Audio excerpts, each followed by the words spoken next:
বিসমিল্লাহির রহমানির রহিম। আসসালামু আলাইকুম। একাদশ শ্রেণীর পৌরনীতি ও সুশাসন প্রথম পত্রের তৃতীয় অধ্যায় থেকে আইনের শ্রেণী বিভাগ সম্পর্কে আলোচনা করছি।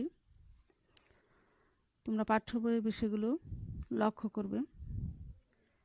আইনের শ্রেণী বিভাগ প্রধানত দুইটি ভিত্তির উপর ভিত্তি করে আইনের শ্রেণী বিভাগ করা যায়, যথা 1 নম্বর হচ্ছে আইন প্রণয়নকারী কর্তৃপক্ষের পার্থক্যের ভিত্তিতে, 2 নম্বর আইন কাদের সঙ্গে সম্পর্কযুক্ত সেই সম্পর্কের ভিত্তিতে।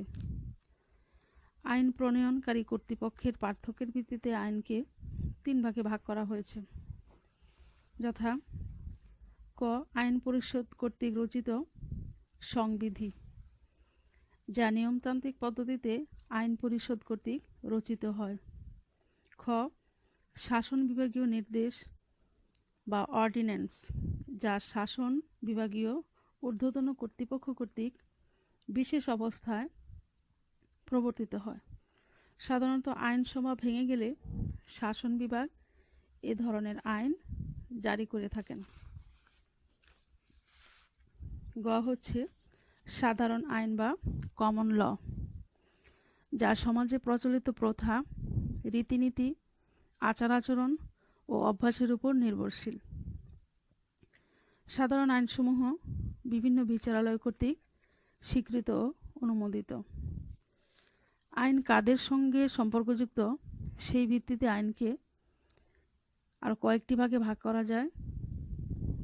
প্রথমত হচ্ছে পৌর আইন বা মিউনিসিপাল ল।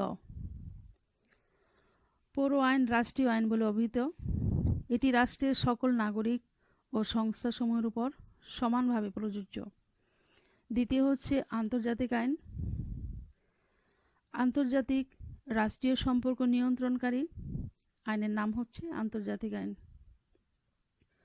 এই আইন দ্বারা একটি সার্বভৌম রাষ্ট্রের সাথে অপর একটি সার্বভৌম রাষ্ট্রের সম্পর্ক নির্ধারিত হয়ে থাকে।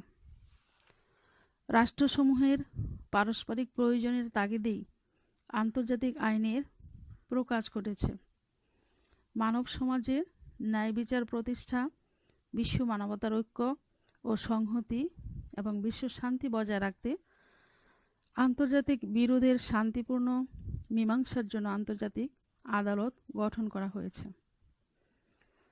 3 নম্বর হচ্ছে বেসরকারি আইন বা প্রাইভেট ল। এই আইন নাগরিকদের পারস্পরিক সম্পর্ক নির্ণয় করে। বেসরকারি আইন রাষ্ট্র কর্তৃক সৃষ্ট হয় না, মানুষের আচরণগত নীতি ও যুক্তিবোধ থেকে এই আইনের উদ্ভব ঘটে।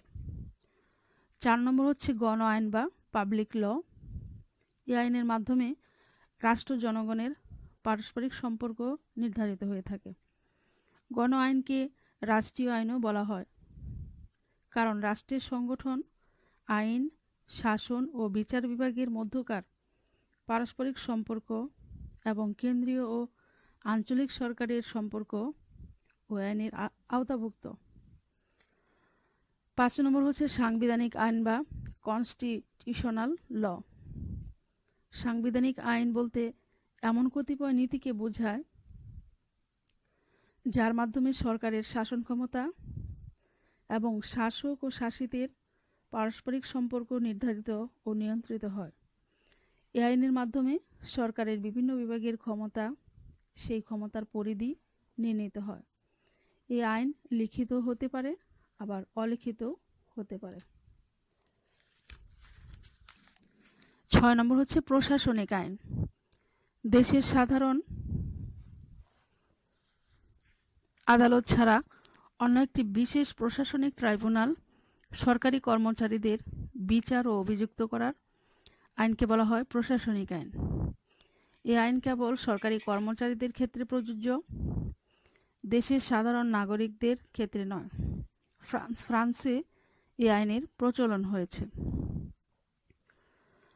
সর্বশেষ 7 নম্বর হচ্ছে ফৌজদারি আইন ও দণ্ডবিধি বা অ্যাডমিনিস্ট্রেটিভ ল।